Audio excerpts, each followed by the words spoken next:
late. Bad luck, Daniil. I know it must be very hard to analyze now, but would have you done anything differently during the match, maybe? Have you discussed with your coach?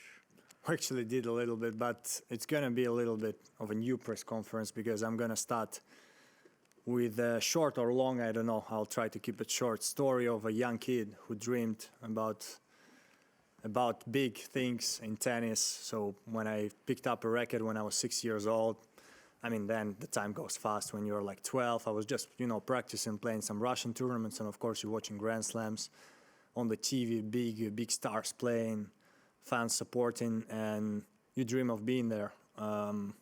Start playing some Tennis Europe tournaments. I actually remember playing Youth Olympic Games. I think it was called like Youth Olympic Festival or whatever. I made final and it was cool. We had like a center court, and I think it was in Turkey. I would say there was maybe 1,000 people, 2,000, and it was really cool. It was amazing to be there, and that's the moments where you dream of, bigger stages. So then I think the big part for every junior is playing a junior Grand Slam. That's where you can see the pros. In US Open, you actually eat in the restaurant with them, and some small things like this. There are people coming to support you, even if probably they don't really know who you are, but there are people supporting juniors, and it's great moments. And that's a moment where you're like, wow, I want to be there in this Grand Slams, playing against the best people in the world. I remember when I went to US Open, I saw John Isner passing by, and I was like, wow, he's so huge. He's bigger than on the TV, and it's just nice moments. Then, I don't know, a lot of futures, a lot of challengers. Try to climb your way up. You start playing biggest tournaments, and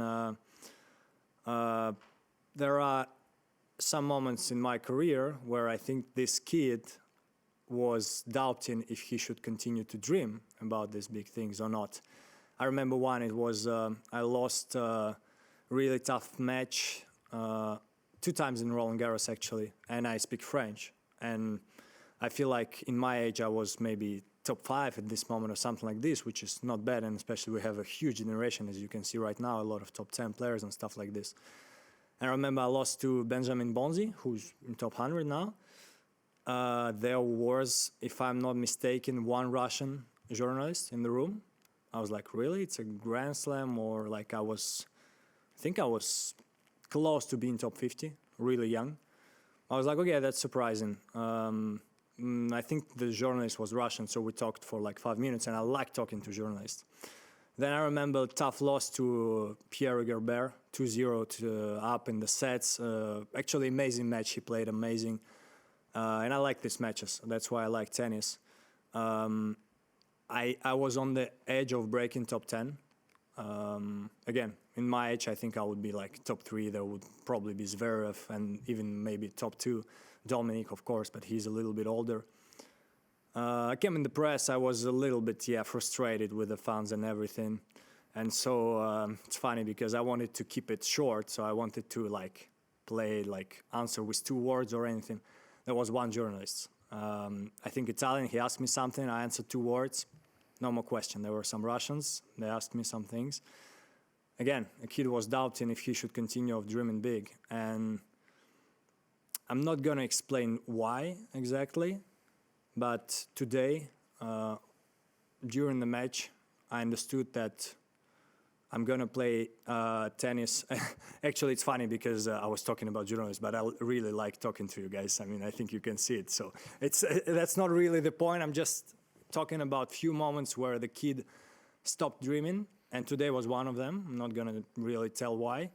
So from now on, I'm playing for myself, for my family, to provide my family, for people that trust in me, of course, for all the Russians, because I feel a lot of support there. I'm going to say it like this. So if there is a tournament on hard courts in Moscow before Roland Garros or Wimbledon, I'm going to go there, even if I miss a Wimbledon or Roland Garros or whatever. The kid stopped dreaming. The kid is going to play for himself, and that's it. That's my story. Thanks for listening, guys. Now we can go to questions about tennis or anything. Any questions in the room? About the story, I'm not going to answer questions. Okay, Craig. Congratulations on what you've achieved. Thanks a lot, Craig. what are your feelings right now? I mean, you're obviously very disappointed, but is this something that in a couple of days you're going to really appreciate what's been done? Yeah, again, if we talk about tennis, I'm not that disappointed. Like, it was a huge match for sure. Some small points, small details that I could have done better if I wanted to win. But that's tennis. That's life. It was a huge match. Rafa played unreal, raised his level. I mean, 2 sets to love up. I was like, come on, you know, just go for him, go for more. Even 5th set, I was just make him run. He was unreal. He was really strong. Like, the way he played, I was even surprised. But like, of course, we know how Rafa can play. But he didn't play for 6 months. He told me after the match that he didn't practice so much, and it was unreal. So talking about tennis, I have not much regrets. I'm going to try to continue my best. Yeah, and I'm going to work even harder to try to be a champion of some of these great tournaments one day. But again, I'm not really disappointed with the loss and with my tennis or with anything like this. Eleanor. So, Daniel, is it the crowd? Is that what got I'm not going to answer questions about my story. Sorry, okay, Helen. But you come out and hear people booing, and obviously. Yeah, I'm just going to give one small example. So before the Rafa serves, even in the 5th set, there would somebody be, and I would even be surprised, like one guy screaming, "Come on, Daniel," and like 1,000 people would be like, tss, tss, tss. That silence. Before my serve, I didn't hear it, and it's disappointing. It's disrespectful. It's disappointing. I'm not sure after 30 years I'm gonna want to play tennis. Ben. After 30 years old, you mean? Yeah, because again, depends people around me what they're gonna tell me, how we're gonna go through this journey together. But again, the kid that was dreaming is not anymore in me after today. So, and it will be tougher to continue tennis when it's like this. How much, I guess, my question was going to be, what did you feel change in your game or in your mind from when you had triple break point in the 3rd set, and it looked like you were really close to putting this match away, pretty easy, relatively? Yeah. What got complicated? That was a good moment when I had the triple break point, and I actually remember. I don't remember all of them in details, but I remember that all the 3 returns I made it in.